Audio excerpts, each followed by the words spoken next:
Hey, in today's episode, I want to talk about a quick conversation that I had with somebody who had mentioned to me that they're feeling defeated. So today's episode is I'm going to be talking to you about possibly being defeated, championship, and coaching. I'll see you on the inside. Welcome. Attention, please. Welcome aboard. Welcome to the No Comfort Zone podcast. It's time to get out of your comfort zone and live on purpose. Broadcasting to the world from Rockford, Illinois. This is your wake-up call. Warning. You are the solutions to all your problems. Stop thinking average. Become the hero version of yourself. Every day, every time, without fail, no exceptions. It all matters. You've entered the No Comfort Zone. It's time for a reality check. Hey, it's another day, and we're back at it again in the No Comfort Zone, talking about being defeated, feeling defeated. There's something that I've come up with a long time ago that helped me really get out of that pit in my life and start crawling and climbing back to where I thought would be above average. Until I finally hit average, I realized that I wasn't there, wasn't where I wanted to be, so I kept climbing, I kept crawling, scratching my way. And then I realized that the top is really the bottom of the next mountain. So you have to enjoy the process. Being defeated. What does that mean to you, the listener? Being defeated. Being defeated, what I experienced recently in this conversation that I had was somebody had mentioned to me that they were feeling defeated. And it's in part based on the results that they were getting. If you've been listening to the No Comfort Zone podcast for a little while now, you're going to know that there's a couple of things that I talk about in my blueprint called the success cycle and the failure cycle. And when you notice that you do one thing and it leads to a better thing and it leads to a better thing and you're in the success cycle. As long as you have your goals in mind, I can't stress enough how important it is. You always have to have the goal in mind and enjoy the process. And if you're tracking yourself going in a positive direction where it is that you want to go, you're ultimately going to find success. It's just a matter of time, but you have to enjoy that process. Now, if you take a step and you make a mistake, that's still progress, folks. But if you don't take a step, you miss a step, you shortcut a step, and then you do it again, now you're in 2 steps in, you're now literally in a failure cycle. You're headed that way. And depending on how low you want to go, that could wind you up in a place called defeat or feeling defeated, complete apathy. What had happened was the conversation went feeling defeated. The next part of the conversation was not getting the results. The next conversation I had to interject was, what are your goals? What activities are you taking to get to your goals? Whether you're trying to lose weight, whether you're trying to get emotionally on sound ground, whether you're trying to fix a relationship, build your bank account, develop you as a person, have a better spiritual relationship with your creator, whatever that might be for you, what steps are you taking and what's the goal? It's so crucial. The No Comfort Zone is literally, you wake up in the morning and you write out your goals. Become aware of who you are immediately. Right now, this is who I am. This is how I'm feeling. This is where I'm at. This is the direction I'm going. This is right now. Get centered. And then as soon as you have that, it takes a minute and a moment. Stretch, do whatever you got to do. Wake up. Then postulate. What is it you want out of your life? I want this, this, and this. Program yourself. Then start showing up where you need to. Write out your goals. I'm so happy and grateful now that, bam, write it down. I'm so happy and grateful now that I invested the time and the money in my project, and now it's coming to fulfillment. I'm living in accomplishment.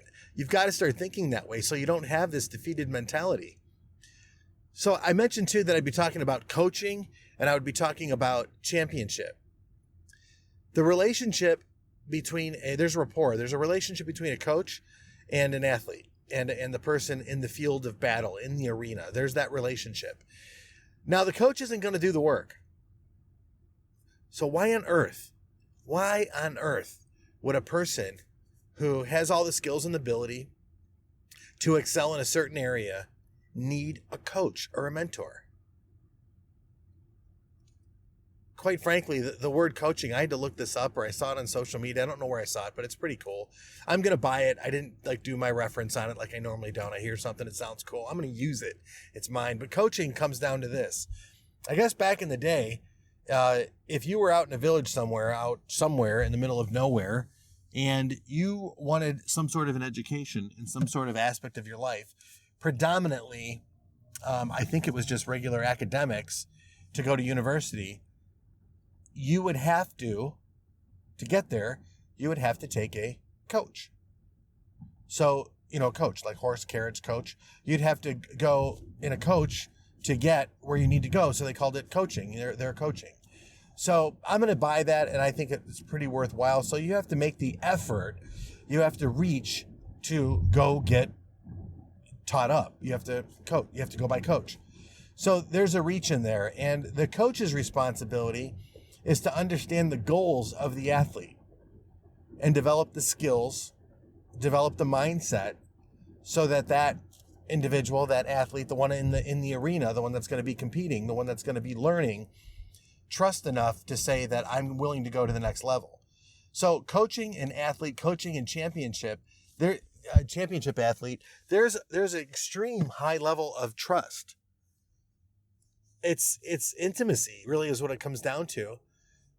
And when the athlete puts the time and the work towards a goal, that's really what a success cycle is. Now, when that person decides for themselves that I don't want to do this activity, I don't want to do that, this portion of it or whatever it is, or I don't see the value in that, the relationship, the trust, the intimacy starts to break down.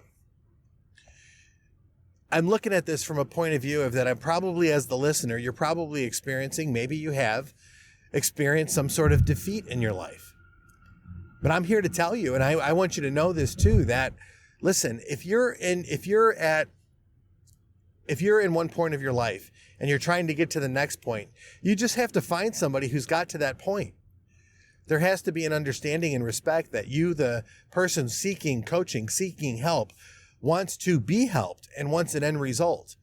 And when that happens, whether it's in sales, whether it's in management, whether it's in your relationship or, your spiritual relationship or trying to acquire things, whatever that might be, you have to trust the other person. And you look at, what does that person have and do I want it? Does the coach have the skills and the ability to get me where it is I want to go? And there's tons of coaches online now. You see that everywhere. There's coaches online to help you with this and help you with that. And I have a couple coaches currently that I'm working with right now because I need help in certain areas in my life, and I see it as a value. And yeah, there's other people that I've helped in my life that I've coached to go from point A to point B. This podcast is all about you being defeated. You're at a time in your life right now, wherever you may be, where these adversities that you're experiencing, they're there for a reason. They're there because you're supposed to learn something about yourself. They're there because God gave it to you so you can handle it, so that you can get the gem, get the prize out of this, what this adversity is. You're either right in the middle of it right now, you're just getting ready to go into it, or you've just coming out of adversity. It's something like along those lines. And I'm here to tell you that if you have people on your side, if you surround yourself with those 5 people that actually maybe are better than you, that have achieved more in your life, that are experiencing success in the areas that you want, you're going to be better. It becomes the culture that you're in that produces the outcome that you're looking for. So this was just nothing more than to say that if you're feeling defeated, take some activity in the right direction. And if you're not sure of the activities to take, get a coach. Get somebody that's going to help you get out of the adversity, avoid adversity, or quite frankly, prevent you from getting into the adversity. And if you're going for the big things in your life, if you're really trying to make a big difference and trying to impact your life, become that hero version of yourself, my suggestion is simple. Find somebody that can help you get there. And then do your job, do your everything that you can to do the activities that you need to do so that you can become successful, live in accomplishment, not live in defeat, and more importantly, not be defeated. Because you have somebody that's in your life that's very close to you right now that needs help. If you're defeated, it's tough for you to help them out. Become the best version of yourself. Start doing the things that are just a tad uncomfortable. Start reaching for more information. Get that knowledge. Realize that this journey that you're in right now is not really about you anymore. It's about everybody else. And you do need to become a better version of yourself. And that better version of yourself, by getting out of your comfort zone, is going to start giving you the ability to help other people on a greater level. And to me, that's what it's all about. So I hope this podcast served you well. It's great to connect with you again. If you need any questions answered, go to dan@thenocomfortzone.com, dan@thenocomfortzone.com. I'd love to hear from you. And hey, this podcast always ends with the same thing. Today is the day, now is the time for you to get out of your comfort zone and live on purpose. Say goodbye. Want more of the No Comfort Zone? You can follow Dan on Instagram and Twitter at NoComfortZone1. Bye. Or on the web at thenocomfortzone.com. Bye-bye. Bye-bye. Thanks for listening to the No Comfort Zone podcast. Bye-bye. Bye-bye.